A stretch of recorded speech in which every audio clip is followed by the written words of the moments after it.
मंजू सोलंकी बड़वानी से हैं। कहीं बैठी हो तो हाथ हिलाइएगा। मंजू सोलंकी बड़वानी।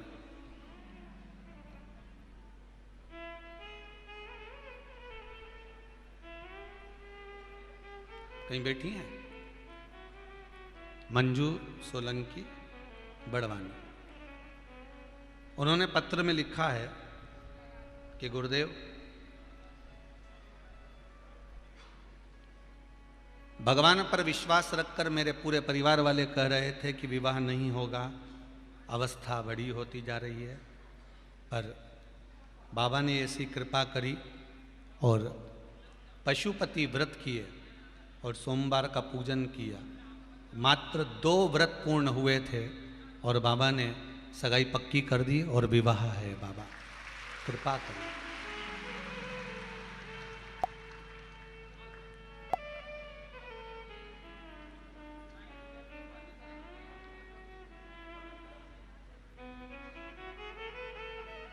एक बात बहुत अच्छी लिखी है मंजू सोलंकी ने। गुरुदेव, बाबा ने ब्याह पक्का करवाया है तो मैं तो ये कहूँगी कि बाबा से विनती करो और आप आशीर्वाद दो कि कथा में मेरी शादी भी हो जाए, तो इससे बढ़कर और मुझे क्या चाहिए।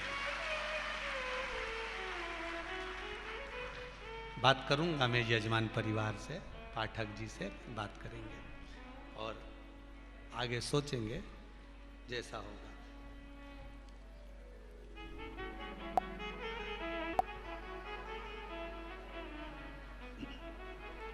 एक किसी ने पन्नी में पैक करके भी लेटर भेजा हो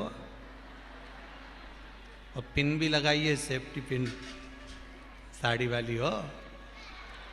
ये जोरदार। हुकुमचंद जी अर्झरे, ग्राम दोंडवा, तहसील भीकन गांव, जिला खरगोन। कहीं बैठे हो तो हाथ हिलाएं। बड़ा सुंदर पत्र लिखा है इन्होंने, बहुत सुंदर बात लिखी है गुरु जी। जिन शिव मंदिरों में फूल और बेलपत्र कचरे की तरह पड़े रहते थे, आपने लिखा है, जरा हाथ हिलाइए, एक बार हाथ हिला दीजिए महाराज। बहुत सुंदर बात लिखी है आपने, इनके लिए एक बार जोरदार ताली बजाओ। बहुत सुंदर बात लिखी, आप भी सुनेंगे तो अच्छा लगेगा आपको। आपने लिखा है गुरुजी, जिन शिव मंदिरों में फूल पड़े रहते थे, बेलपत्र पड़ी रहती थी, दूध चढ़ता था तो उसकी गंध आती रहती थी, भगवान के ऊपर चीटा चीटी सब चढ़े रहते थे। अब जब से शिव महापुराण की कथा 2 साल से लोग इस कोरोना काल के अंतर्गत टीवियों पर सुन रहे हैं, तब से शिव मंदिर में जो सफाई हो रही है उसका मैं वर्णन नहीं कर सकता। इतने साफ। बहुत बहुत साधुवाद जी महाराज जी, बहुत बहुत साधुवाद। आपने कम मन का भाव लिखा, बहुत बहुत सुंदर। विराजमान है, श्री शिवाय नमस्तुभ्यं। शिव मंदिर में जो सफाई हो रही है, और केवल एक, इन्होंने लिखा है, एक मंदिर का नहीं कह रहा हूं मैं हमारे गांव के पास में जितने मंदिर हैं शंकर जी के, वहां पर माताएं हो, बच्चे हो, सफाई कर कर चले जाते हैं और शाम होती है श्रृंगार कर कर चले जाते।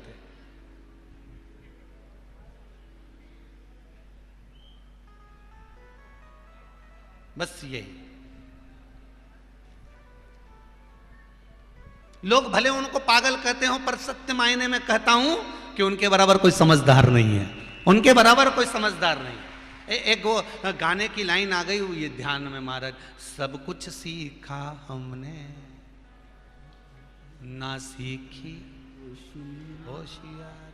हमने जीवन में एक चीज की होशियारी नहीं सीखी, क्योंकि हम बच्चे हैं और वो हमारा पिता है।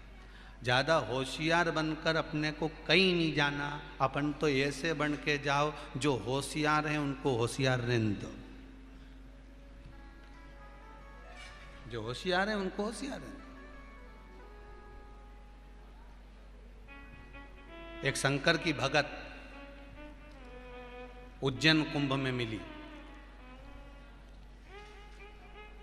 जो बड़ी अगरबत्ती लगी थी ना, एक लंबी वाली, उस अगरबत्ती के पास में हमारा कैंप था। अब बाबा का कैंप लगा हुआ था, शिव कथा चल रही थी और एक भगत आ गई कथा में, हरियाणा की थी।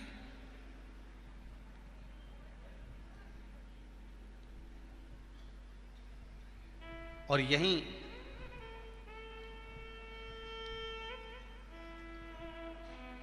महेश्वर के पास में मोरटक्का है, वहां की कोई भगत थी, वो भी कथा में बैठी। अब देखिए भाव देखो कितना।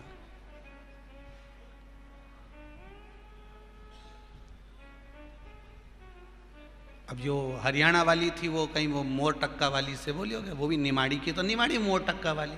और निमाड़ी का चरित्र तो तुम सब जानो कि कितने चतुर लोग होते हैं, कितने विद्वान। भले ये साधारण रहते हैं पर इनकी विद्वत्ता बड़ी प्रबल होती है वहां। अब वो हरियाणा वाली ने वो मोरटक्का वाली से बोल दिया कि मोरटक्का वाली ने पूछा क्या बात है तुम वहाँ घूमी आई? तो कि मैं तो कहीं नहीं गई, महाराज छोरा हो इतना परेशान करे, छोटा सा बच्चा बहुत परेशान करे, तो अब इसको लेके कहाँ कहाँ जाऊँ दर्शन करने, कहाँ कहाँ घूमने जाऊँ, तू बता। अच्छा, इतने में वो मोरटक्का वाली बोली तू काय को चिंता करती, तू मेरे साथ चल, अब तू सब दूर घूम लेगी, तू मेरे साथ चल। और वो मोरटक्का वाली उसको ले गई। अब निमाड़ियों की देखो लीला। अब मोरटक्का वाली ले गई और जहां पर पुलिस का कैंप लगा था उसके पास में छोरा को छोड़ दिया। और वो हरियाणा वाली से कहा तू मेरे साथ चल। अरे मेरा छोरा, अरे तू चुप तो रहे, छोड़ दे। और छोड़ दिया। वो छोरा रोए, इतने में एक पुलिस वाली बेचारी बाई आई और वो पुलिस वाली माँ उसको अंदर थाना में ले गई। कौन तुम्हारा नाम? हमारा नाम बीरू है। अच्छा, कहाँ से आए हो? तो हम तो हरियाणा के रहने वाले, पिताजी का नाम ये है। अब वो माइक पे बोले बीरू के पिताजी जहाँ कहीं भी हो, बीरू यहाँ पर विराजमान है और इस थाने के इस क्षेत्र में इस जगह पर बैठा हुआ है। अब छोरा रोए जाए तो ये बेचारी का, हरियाणा वाली का मन दुखे, देखो कुछ खाएगा पिएगा नहीं। तो इतने में वो मोरटक्का वाली बोली तू काहे को चिंता करे, बिस्कुट मिलेगा, कुरकुरा मिलेगा, चिप्स मिलेगी, तू काहे टेंशन ले, तू चुप, तू तो चल चल। और ले गई उसको। शाम के आराम से घूम फिर के शाम के आके बोली बीरू मेरा छोरा है। इतने में थाने वाले बोले बहन दिन भर से कहाँ गई थी? तो कहीं निमाड़ी वाली ले गई थी, ये लेके गई थी, तो क्या टेंशन ले, सवाल है। धन्य शंभो शरण मांगू दुख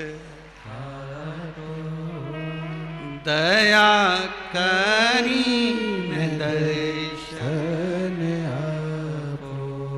भाव शुद्ध है, भगवान मिलेगा। लोग कहें कि ये पागल है, लोग कहें ये मूर्ख है, पर शिव महापुराण की कथा कहती है भगवान की सेवा में अगर आप लगे हैं, भगवान की भक्ति में अगर आप लगे हैं, भगवान के स्मरण में यदि आप लगे हुए हैं, तो ये विश्वास मानकर चलना कि भगवान, आप अगर भगवान को समय दे रहे हैं तो ये पक्का है कि जब आपका समय खराब होगा तो मेरा देव अधिदेव महादेव वहाँ खड़ा मिल जाएगा, मेरा शंभु खड़ा मिलेगा, मेरा ओघड़दानी मिलेगा। और चाहिए क्या?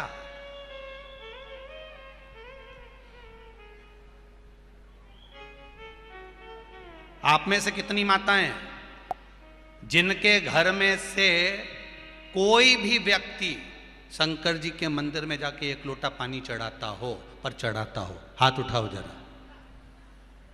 मतलब आपके घर में से चढ़ाते हैं? बहुत बढ़िया, जोरदार, बहुत शानदार, रखिए।